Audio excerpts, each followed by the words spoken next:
بسم الله الرحمن الرحيم. السلام عليكم حباباتي اخواتي، نتمنى تكونوا بخير. مرحبا بكم في قناه سناء للطبخ. اليوم ان شاء الله راح نديروا عصير تحفه، عصير البرتقال والبنان ولا البنان البرتقال كيف اذا عندنا هنا البرتقال، عندي 3 البرتقال هذا تاعي شويه كبير مليح، وعندي 2 موزات نقصها شويه منها وحده وعندي العسل هنا انا صادف، عندي العسل الطبيعي، ولكن ما عندكمش العسل الطبيعي ماشي مشكل، ديروا العسل عادي. ما تقولوش سناء دير من العسل الطبيعي ولا لا عادي.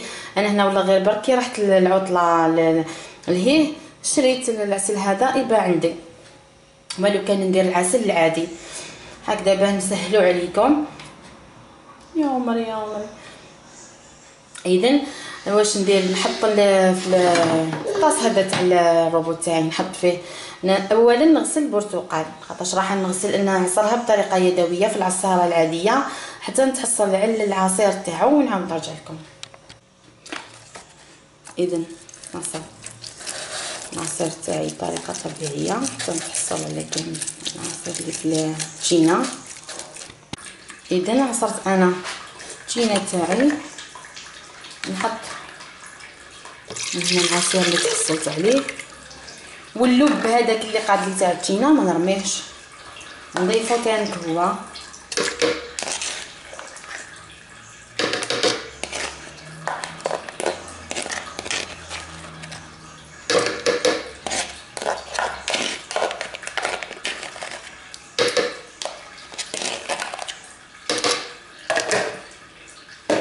نزيدو نحطو البنان تاعنا،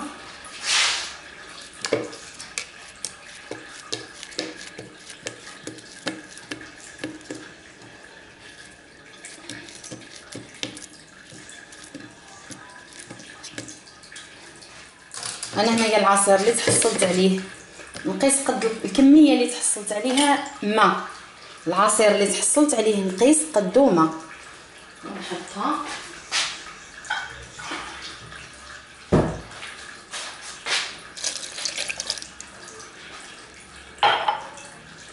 نزيد 2 ملاعق عسل،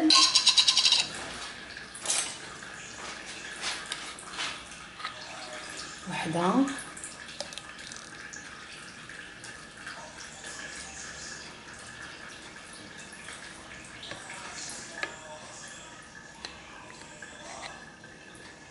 زوج، نميكسيو العصير تاعنا. اذا نميكسيو العصير تاعنا بسم الله. هاو العصير اللي تحصلنا عليه، يعني ما شاء الله عصير هايل بنين. نعاود نكهه العسل الطبيعيه زيد له بنه ولا اروع. هذا العصير مليح للولاد كيعودوا رايحين يديروا الامتحانات، يعني مغذي فيه فوائد عظيمه. بهذا يكون خلصت الفيديو تاع اليوم، ان شاء الله تكونوا استفدتوا من الفيديو تاع اليوم، والى اللقاء في فيديوهات اخرى بحول الله. سلام.